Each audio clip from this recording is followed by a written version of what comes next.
I'm alone. I'm not lonely because I'm here with my friends on It's Always Sunny in Hollywood. At least that's what I would say, but unfortunately, I'm talking to an empty Discord call because there's a dead man on the other end of the fucking line. My name is Red Drum Arts, and okay, I want the dead men introduce themselves. Hi, I'm Dead Man Number One. My name is Patrick, and I see we got a lot of news to talk about today. I do what I do best. I take down the news. You do what you do best. Try to stop guys like me. I wanted the other dead guy introduce himself. Hey, I'm Lugia, and we got a great podcast, and your head's all the way up it. Okay, I think we got every possible quote we could for the intro.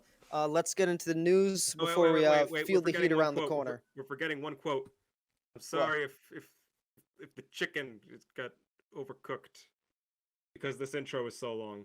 Yeah. I don't Okay. know. Now I Shoehorn think we that in got. there. Now I think we got every possible quote we could for the intro. Let's Anyway, get into give the me all you news. got. Let's get into the news before we feel the heat around the corner.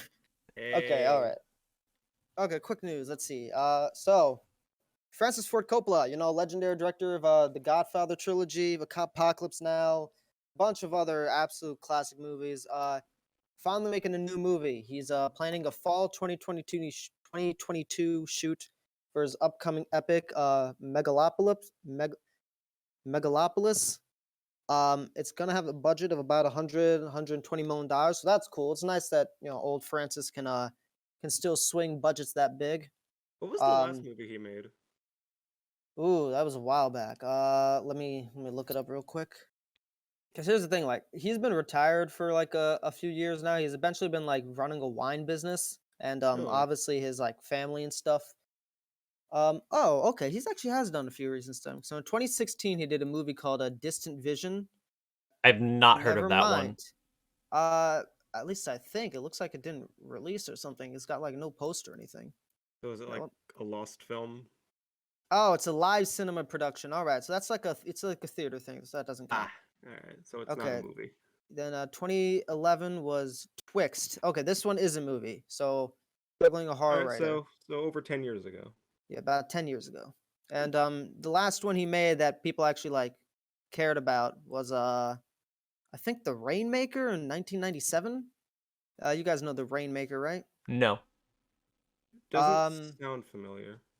John Grisham. It's got Matt Damon, Danny DeVito. I think it's a lawyer movie. I'm sorry. I Okay. Yeah. And let's see. Before that, he did Jack and Dracula. All right. So hasn't really done anything significant since the '90s.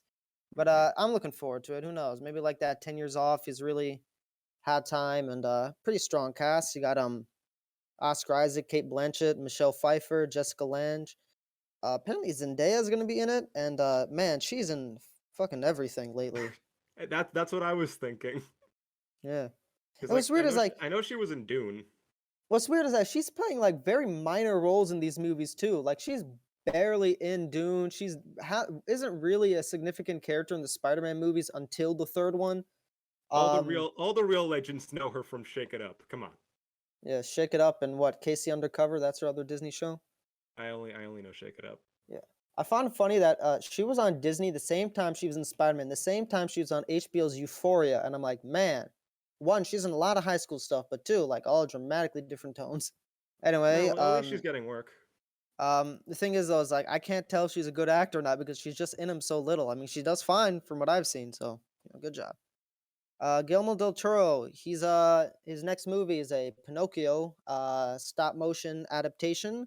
Looks like it's gonna be a bit dark. Netflix recently released the teaser. I think the animation art style looks pretty cool. I do know this movie has been in development for like years. Like it was canceled at one point, but then it Yeah. was revived. Yes, and also it's stop motion, which Mhm. takes a while. So You yeah. know, Netflix has had a pretty good streak with their animated lineup. So Yeah, and speaking of animation, we don't talk about Bruno. We mentioned last week how it surpassed Let It Go, but now it's gone even higher. Now it's at number 2 on the Billboard Hot 100. The only song it hasn't beaten yet is Aladdin's A Whole New World, which actually yeah. reached number 1. Also, Surface Pressure hit the top 10, which I think is your favorite song, Patrick. Mm-hmm. Yeah, that's in the top 10, which makes it the first ever Disney movie to have multiple top 10 hits. Wow. You know what? That's well deserved. Kudos. Yeah. And also the soundtrack is #1 on the album chart. Actually, it's funny. I was scrolling through social media the other day, and I came across a post that was like a headline that "We Don't Talk About Bruno" reached like #2, and the caption was, "This song had one job, and it failed." While Now we're on everybody's music, talking about Bruno. Fucking hypocrites. while we're on music, Damon Albarn, who is best known for the frontman of the band Blur and also the Gorillaz, and Taylor Swift had beef because, like, in an interview, Damon Taylor mentioned that Swift? Taylor Swift, I Taylor heard that. Swift. You said Swift? Taylor Swift. Sorry. Swift. Taylor Swift. T Swivel. Come on. Taylor Swift had Biff. Or Taylor Swift. Yeah. Fuck. Taylor Swift had I beef. can't even get it wrong when I want to. Yeah. So they had some beef apparently because Damon Albarn said that he doesn't think it counts if you're like he doesn't think it's the same if like a songwriter versus someone that like co-writes a song, but like he apologized because like he does think that Taylor Swift writes. It was like a very stupid beef that just got escalated for some reason just because musicians are the most sensitive artists in the world. So, in more sadder news today, I mean, yeah, let's say sad news. We haven't had any sadder news, I think. Yeah, okay. The original voice of Charlie Brown unfortunately passed away. Um, I think he was 65. Let me check. And you know, he was the voice of yes, died at age 65. Peter Robbins. Rest in peace, Peter. You know, everyone loves Charlie Brown Christmas special. Here, why don't you take the next one? Okay. So guys, guess what? Society is eroding. And you know, the entire reason for that is because Minnie Mouse is now wearing a pantsuit. At least that's what Candace Owens has to say about it.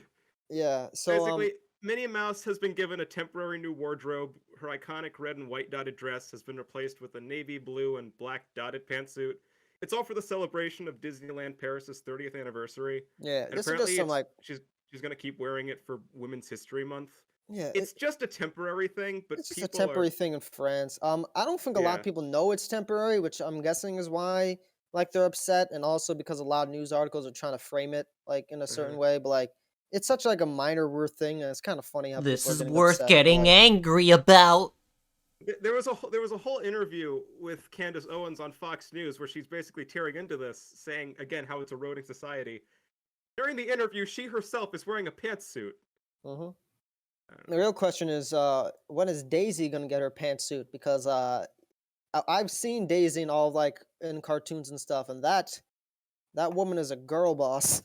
And then I don't know, Goofy Fucks. Uh, no, Goofy is a single dad of like the family.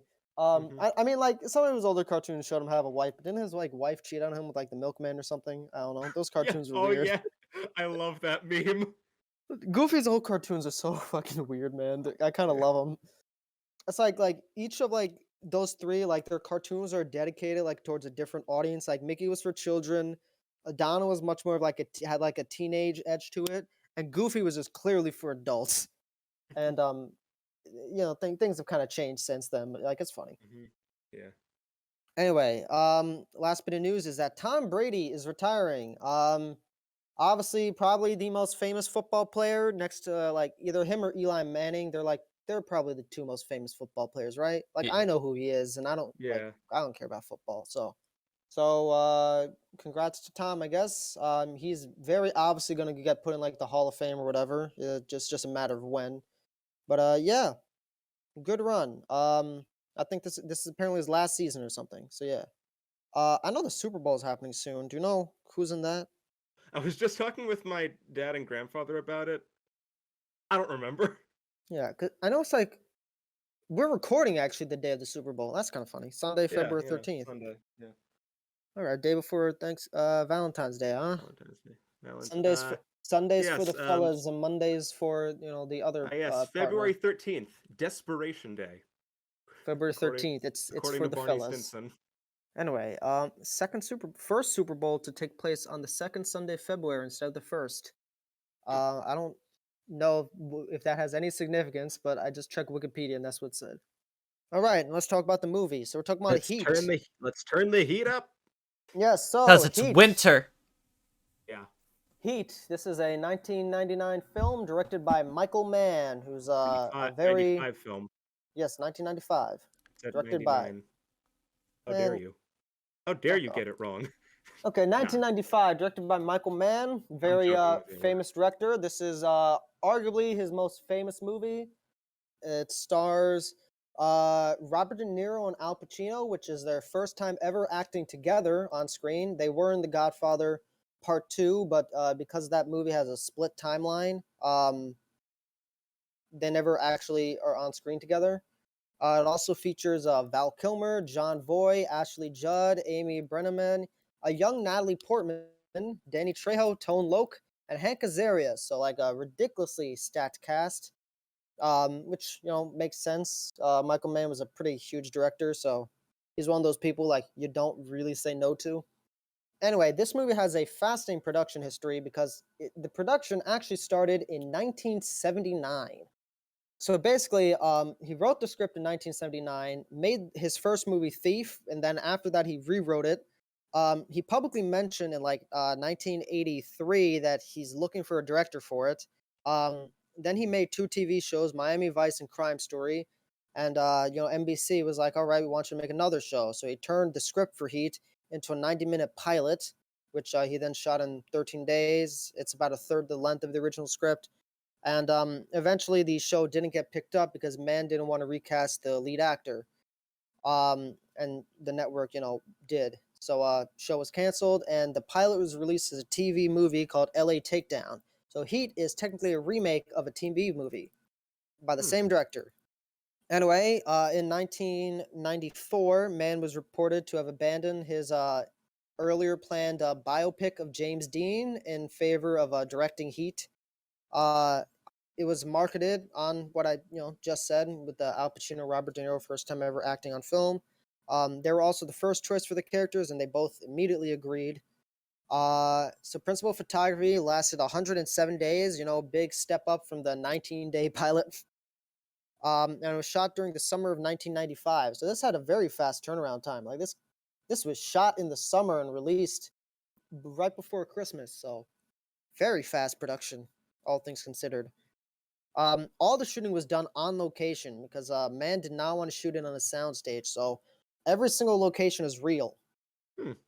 And a fun fact about that is all the locations are also most of them are unique locations because Michael Mann, he basically told the location scout that he didn't want any of the locations to have appeared on film before.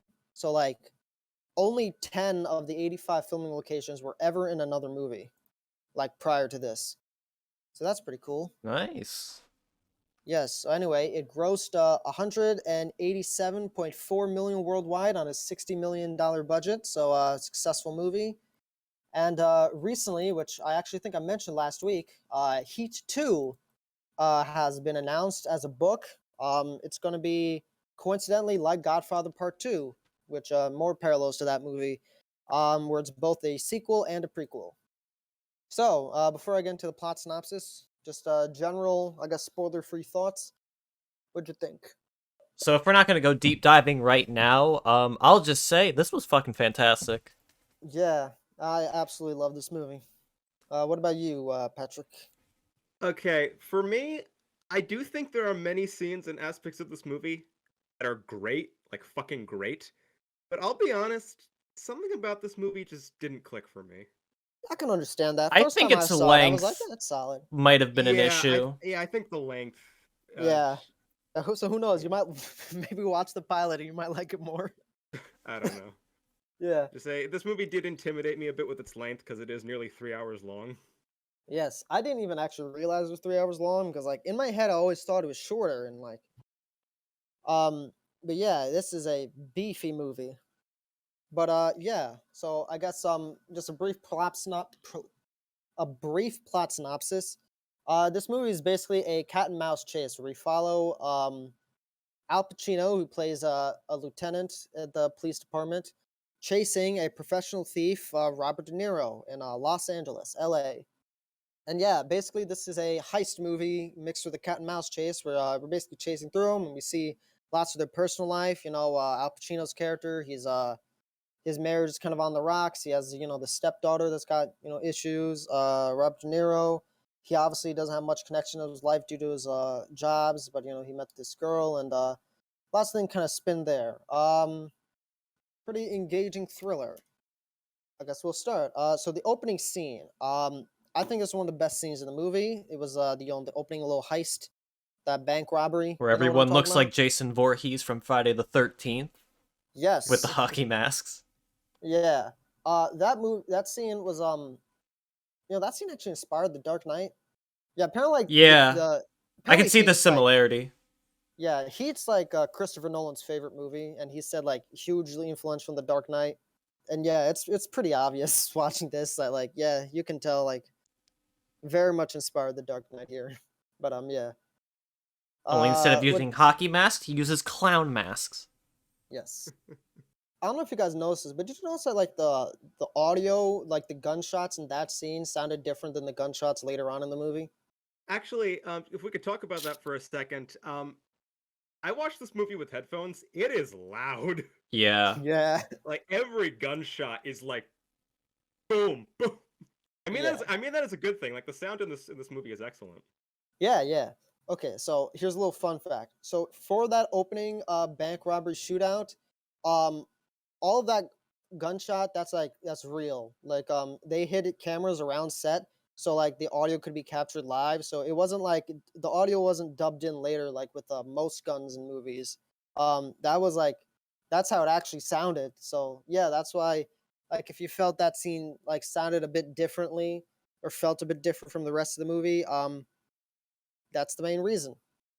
Lots of action sequences actually in this movie. My favorite action sequence is probably like the one like about halfway through the movie, the shootout in the streets. What do you guys think of that one? Oh, the bank one. Yeah, I think so. Yeah, that one. Yeah, right after the bank. That was a highlight for me. Yeah, like Val Kilmer going like all crazy with like shooting at all sides. Yeah, I think I actually like posted a clip of that like as a meme like a week ago. Yeah. Yeah, let me post it Actually, again. something that stood out to me about this movie is actually the shades of blue. They really pop Oh yeah, out here I really love this like one scene where like I think Robert De Niro's character is like looking out. over the city. Yeah, and you Yeah, can yeah, see like he's talking to that girl.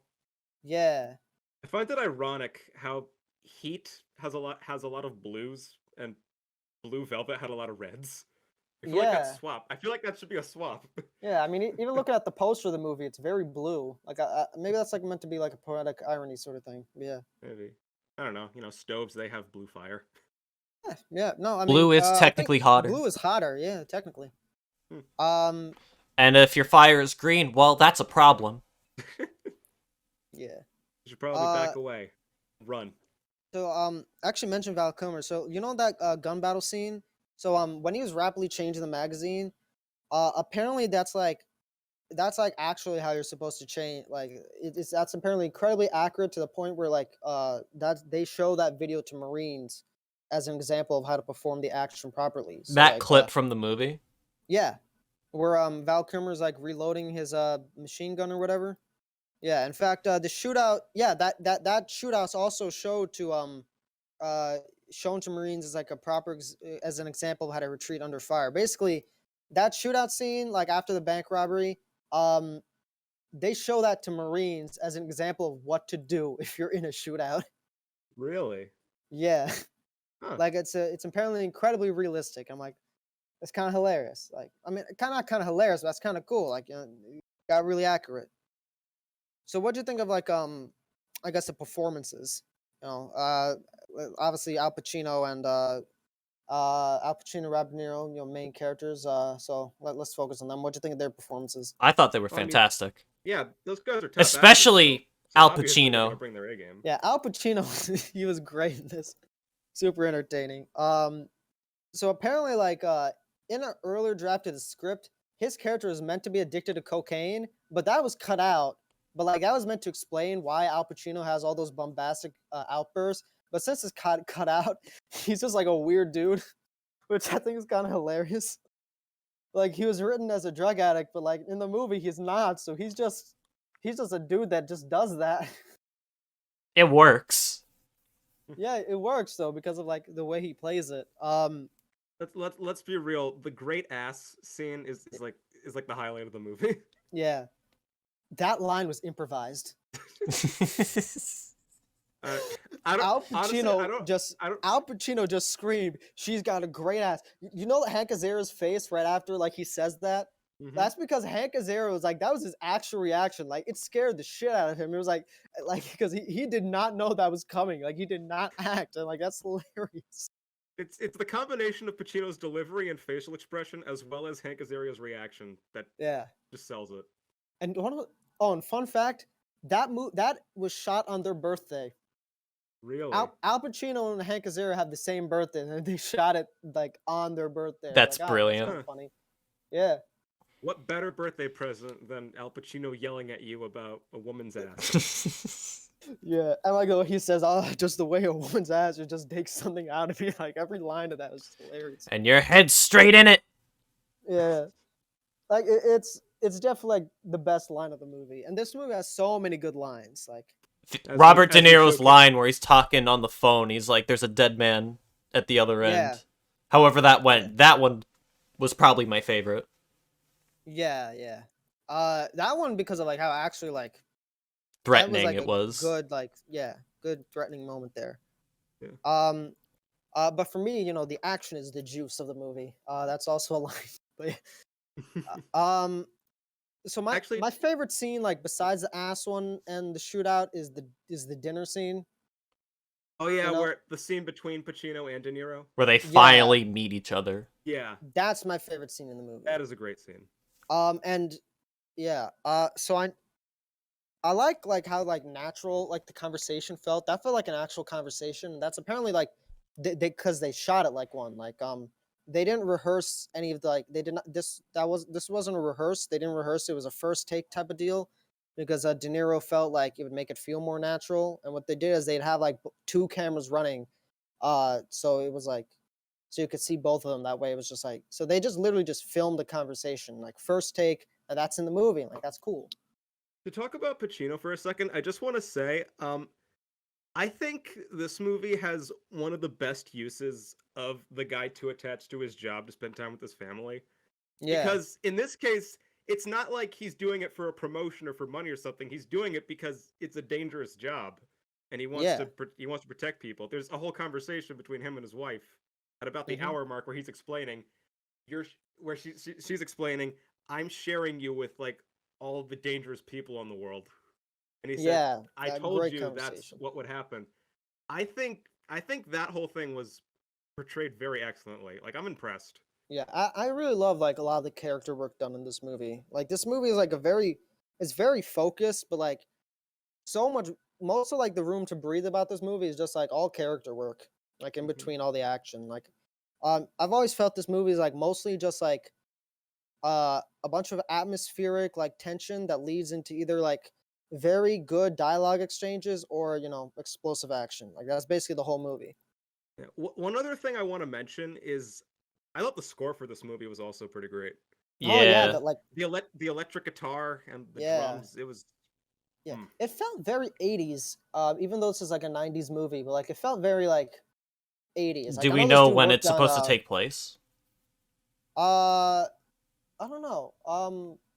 I have no idea. I think it's meant to take place like the year it came out. So 95.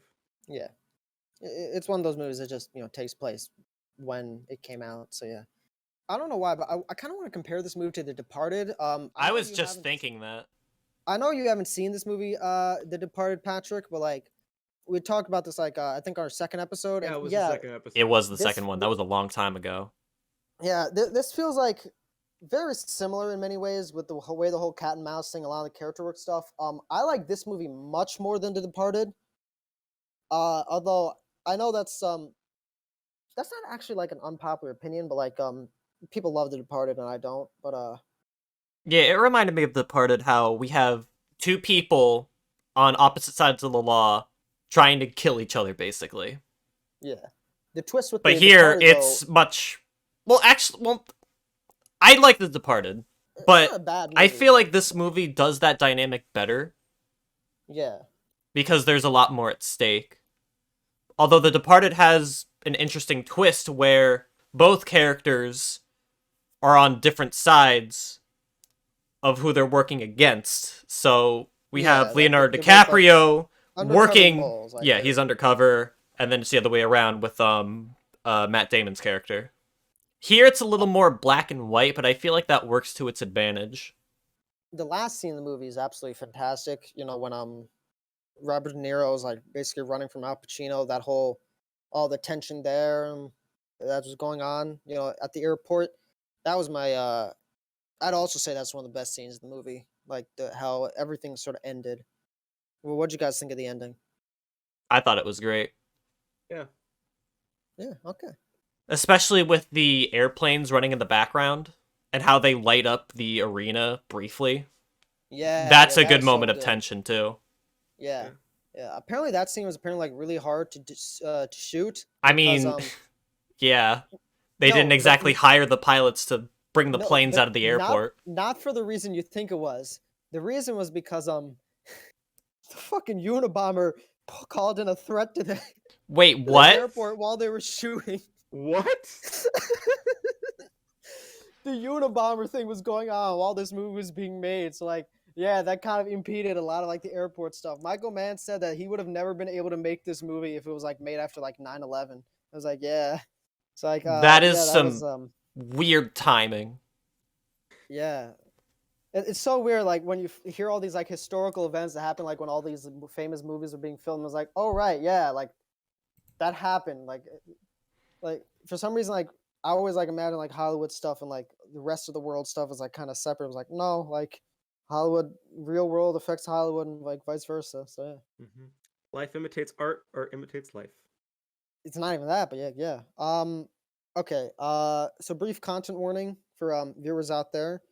Natalie Portman, her character. Um, what'd you think about that? She wasn't Wh- really in the movie that much. I don't know, but like, yeah, the suicide scene. All right, well, what'd you think of that? I was not expecting that. Yeah, neither was I I. Yeah, same. In fact, I completely forgot it was in the movie. So like when that happened, I just audibly said, "Oh my god!" while I was watching it. I was like, "Holy shit!" Like that completely shocked me. I was like, "That was something." Like I don't really know what to say, but like that was something. The scene did what it was meant to do, just be It a was very brief moment of effective. It was very shock. good. It was Yeah. very good. But like, yeah, this I don't really know what to say. Rushes her to the hospital, reconciles with she survives. Thankfully. But yeah, it was a good scene, I guess, for Hannah's character. I'm guessing if this did get turned into a TV show, that would have been explored a lot more. But yeah, um, good for what it was. Let's talk about like Amy and Ashley Judd. I thought they were very good, like supporting characters. I liked their performance a lot.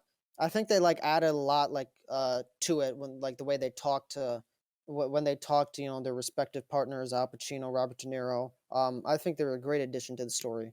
And Diane Venora, Justine Hanna, like all these characters, they were great. Yeah, I think their dynamics complement each other too, because with Al Pacino's relationship, his is kind of going down the shitter, whereas with Robert De Niro's, he's actually kind of scoring until he doesn't near the end. Yeah, and then like Al Pacino, his things kind of like his kind of plot line ends with him sort of reconciling almost. So back to Amy Brenneman. Apparently she actually didn't want to be in the movie. She didn't like the script, saying it was too filled with blood with no morality. And Michael Mann said that's exactly why she's the perfect choice for the character. I'm like shit, that's fair enough, and she agreed because of that. So like yeah. So Danny Trejo, very minor role in the movie, but I thought it was interesting because I just want to bring up this fun fact. He was actually hired to be an armed robbery consultant because he did time. Like he actually went to jail because he did a crime just like this. And then like later he made such an impression on Michael Mann that he actually decided to like cast him in the role. So I think this might have actually been like Danny Trejo's like first foray into acting. So that's kind of cool. You can thank this movie for the careers of Danny Trejo and Machete. I guess the only other fun fact is that all the police characters, they only shoot the guns as like in semi-automatic mode, when all the criminals, they shoot it as full machine gun mode, which I thought was like a cool little detail, because police, they can't use automatic weapons. They it's They're all disciplined. semi-automatic. Yeah, when like and they care about civilians, like they aren't gonna accidentally. No, that was a fun scene too, when like he shoots like in the shootout, when he shoots that person that's holding like the child like hostage. That was cool. Remember that? Yeah. I don't know why I pronounce hostage like that. Hostage, whatever. So suddenly slipped into a departed accent. Potted. You Departed. know what I'm saying? Yeah, but anyway, I give this movie like a 9 out of 10. It's pretty good, pretty great. I'd say this was also a 9 out of 10 for me. I Mhm. enjoyed it that much. It was a little too meaty for my liking. There might be like one or two scenes you could probably scrap and it would still work just as fine, but for what this was, I enjoyed my time with it a lot. I'd definitely watch it again by myself, because Yeah. You guys might like Michael Mann's other movies because they're shorter. This is his sort of big epic. Like his other ones are much shorter and they got sort of similar feels. So definitely check out his other stuff. Manhunter is basically like the first Silence of the Lambs movie. It's the first Hannibal movie. So we'll get to that in the recommendations. What did you think? Final thoughts, Patrick? Like I said, I do think there are points of this movie I can see why people love it, and I do think there are moments that are great. But like Luke, yeah, this was a bit long for my liking, and I feel like I would watch it again, but I feel like I'd have to wait a bit for a second viewing to really appreciate it. Again, I don't think it's bad. I just don't really think it's for me. it's kind of like Pulp Fiction in that regard. But that's also a fantastic movie, so who the fuck cares at the end of the day. Yep. All right. So if you like this movie, movies you can check out are Michael Mann's other movies. Manhunter. That one is, if you've ever seen the movie Red Dragon, it's Red Dragon. Red Dragon's a remake of Manhunter. So yeah, it's basically a Hannibal Lecter story. In fact, it is a Hannibal Lecter story, the first Hannibal Lecter story, and it's great. Almost as good as Silence of the Lambs. Some people would argue it is better than Silence of the Lambs. Check it out yourself. Miami Vice, obviously based off the TV show that he also made. Very good. Collateral, my personal favorite from him. Pretty good. That movie is actually shot on digital, which is pretty cool because he really experimented with digital filmmaking. One of the first directors to really do that. Obviously, The Dark Knight, similar dynamic. I don't think The Dark Knight's as good as this one, but it's a bit more accessible, I guess. A bit breezier. Oddly enough, Fast and Furious 5. It's a heist movie, and I don't know, for some reason, it just gives me similar vibes. Also Why check out 5? because Fast and Furious 5, that's a heist movie. The other ones aren't really heist movies. Okay. Also, Fast and Furious 5 is like the best one, like by a considerable margin. Yeah, the Fast and Furious movies are weird because 5, 6, and 7 are heist movies. 8 onward are like spy thrillers, spy movies, like James Bond type shit. And the first 4 are like racing, like Point Break crime movie type deal. It's weird. I just think of the honest. I just think of the honest trailer quote. Remember when this series was about racing? Yeah. Yeah. If you're gonna watch Fast and Furious movies, my recommendation is 5, 6, and 7. Those are the best ones, and you really don't need much background information. I mean, I saw 6 was the first one I saw, and I understood it fine. So yeah. Yeah, 6 was the first one I saw as well. 7 was the only one I saw. Besides, you go into Fast and Furious movies to see cool car shit. You don't care about logic or whatever. Yep. We mentioned The Departed, but so obviously check out The Departed. And Reservoir Dogs. That one has more of like that one's also a heist movie. We don't see the heist in it, but like it's got sort of a lot of character dynamics and stuff that's kind of interesting, kind of like this one. So yeah. And fuck it, Godfather Part 2. I don't know. Godfather. Got it. Yes, 2 Godfather, 2 Furious. I would watch that. All right. I would love it. All right. Luke, yeah. It's Luke, your yeah, turn. your recommendation. Okay, so last time I recommended a shitty movie that turned out to not be that shitty. Yes, we got made when we watched. I'm just dropping more heat quotes. Sorry. Go on. Okay. So this time I'm going to recommend a movie that I have seen. I don't know if you guys have, but it's another one of those movies that kind of falls along the lines of so bad it's good. Mm. Oh boy. Do you want to take a guess? You get one guess Cool each. Cat? No. Neil Breen. No. I was thinking about doing a Neil Breen film, but nah. All right, Freddie got okay. we both gave No, our fuck one that guess. movie. Wait, which movie? Freddy Got Freddie Fingered. got fingered. No, don't. Please Yeah, don't. well, I do not plan on recommending that movie Oh, ever. do you want some sausages? Okay, the movie that we are going to watch is Vampire's Kiss, featuring That's not a bad Nick movie. Fuck you. Cage. That's not a so bad it's good movie. That's just a good movie. God. Are you sure? I remember Yes. you gave us the choice between this and Fantastic Mr. Fox, and we chose Fantastic Mr. Yep. Fox. Now we're doing this. Yeah. Oh boy. I want to do a double feature with this and American Psycho, honestly, because I think they're very similar. But yeah. I don't think we have time for a double feature. Yeah, I don't have time this semester for a double feature.